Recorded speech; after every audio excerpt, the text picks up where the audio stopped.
Lake. Oh, yeah. Yeah, Man. we've already had boats on Whitmore Lake, so it's crazy. Well, let's take a call from Jimmy in Manchester who wants to get in on the Trenton controversy. Jimmy, welcome to the show. Yeah, how you doing? The problem is that teacher didn't think she did anything wrong, and I don't think the administration does either. No, not at all.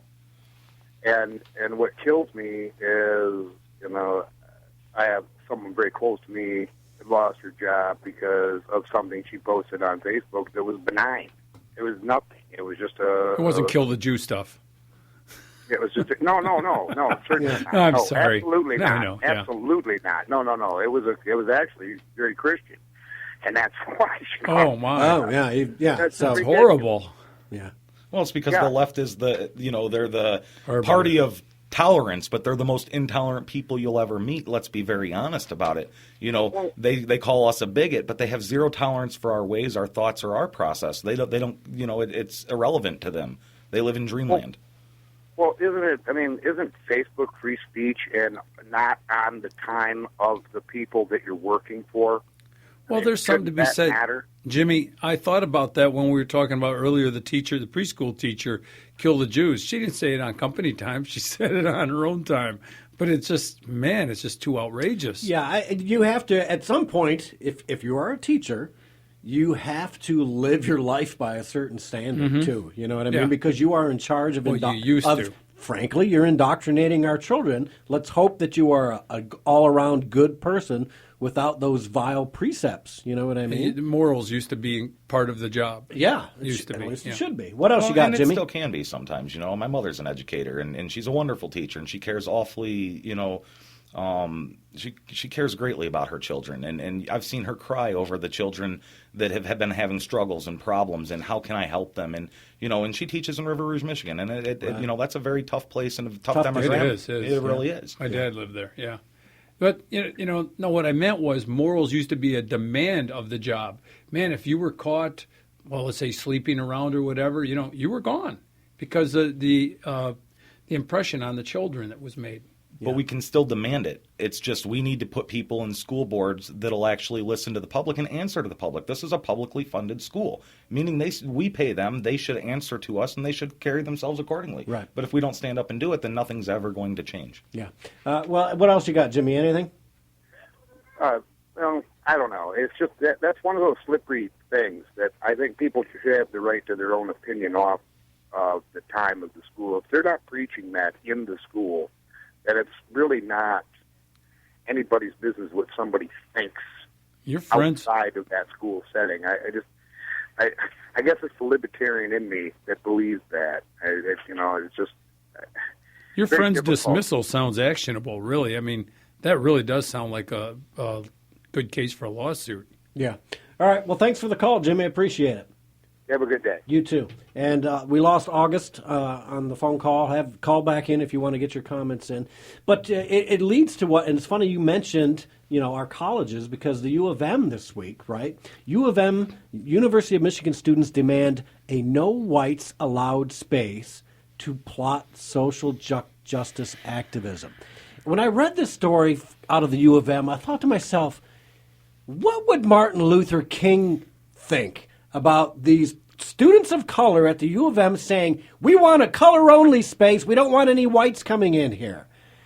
He died to stop segregation, and these people are going right back. Now they want to be segregated. Well, think of the Freedom Riders, The Freedom Riders back in the 60s who were white, who went and rode the buses with the blacks and were hosed and beaten, and the dogs were sicked on them.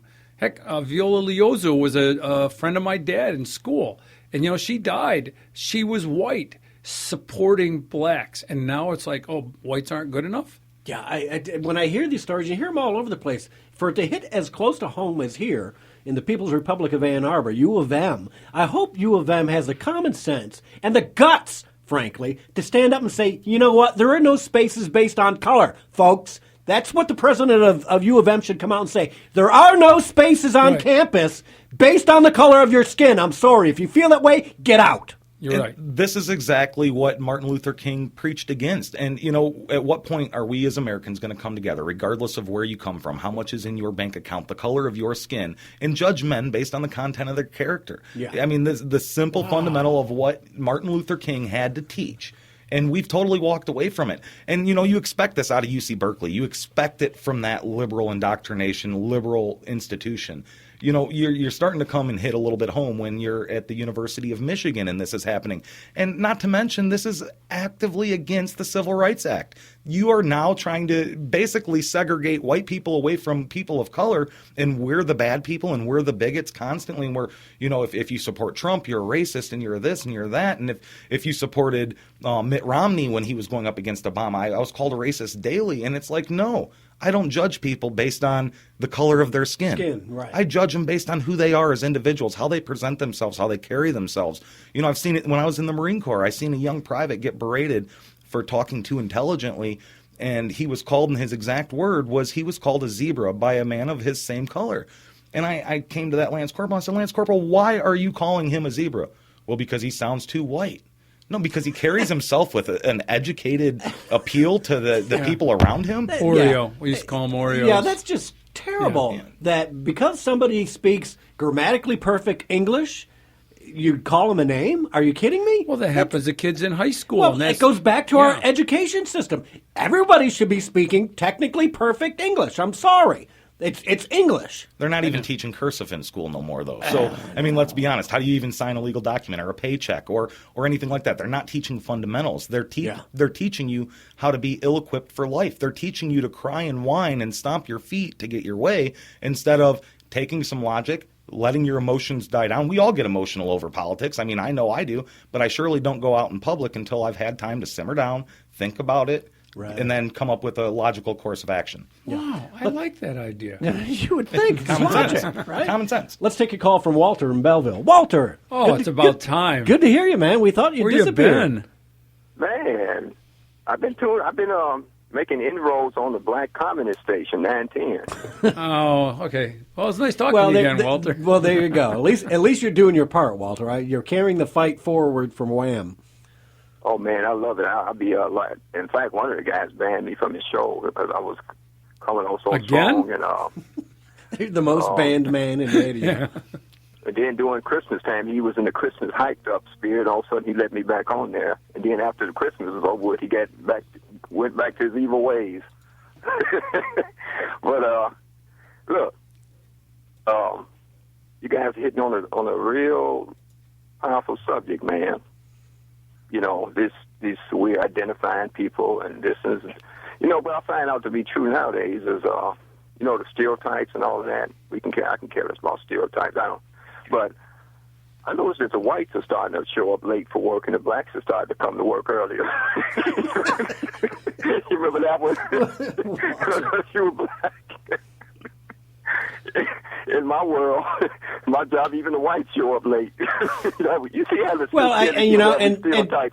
and again, that goes to our educational system.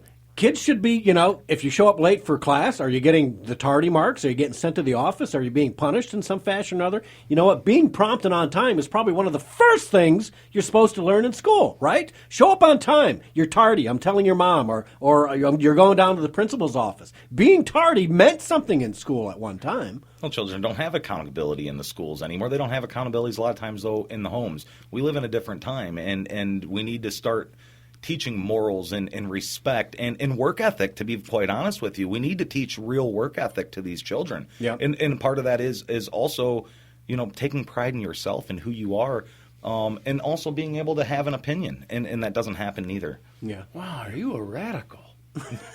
Man. I'm radically full of common sense. That's right. What else you got, Walter? I go as far as tell on that station that's ran by a bunch of blacks. I think the guy that's the president or owner of the station is a white guy. He allows them to vent out and hate on white people nonstop. They get the same callers calling in every day, and they're like magnets. They draw the black racists especially out of Detroit, to their show because they do not confront them when they call in there with racist statement. I have to call in there and refute everything they say and call them out for not calling out those black racists.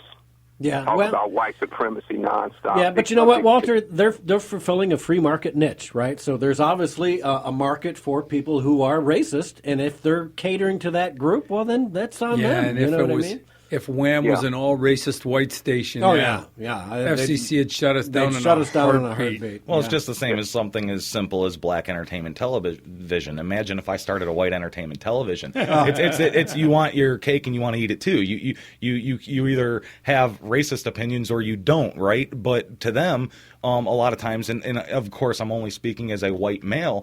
A lot of times I'm told I'm a racist for my thoughts or my viewpoints when I have complete tolerance for people depending on nothing more than the content of their character. But so often I'm told, well, you're a racist because of white privilege, and you're a racist because of this, or you're a racist because of your political views. And no, that's not it. That's not it at all. You're white. I'm sorry. It's your white privilege. But if you say, well, you're being kind of racist to me, oh no, blacks can't be racist. Well, no, that's not true. Racism comes in every shape and form. And it's something that's not talked about a lot of times, and people like me, we're afraid to talk about it because it's a hard issue, and we don't want to be called a racist for the umpteenth millionth time. Yeah. So, Walter, what's it like? Listen, guys, do not give in to that foolishness. Yeah. And I go as far as when I call that radio show, I said, okay, guys, I'm going to take it a little further. I don't believe in this Black History Month stuff. I said, why don't we just call it American history? It's like it's always got to be the blacks trying to prove a point. It's like, hey, we already know it. We get it.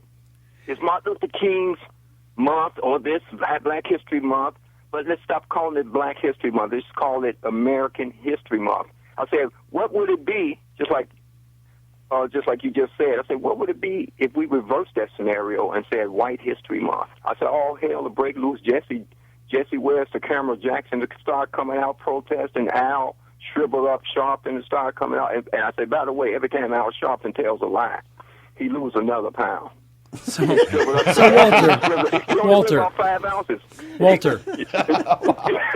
Walter, for your views, let's not just talk about the way people speak in high school, but let's talk about you and the way that you speak your conservative heart. So, do people call you a zebra or an Oreo because of that? Do you get hit with that? No, they call me the typical term, Uncle Tom, but they got the one they call in people that endorse blacks that endorsed Donald Trump and voted for him. They call them coons.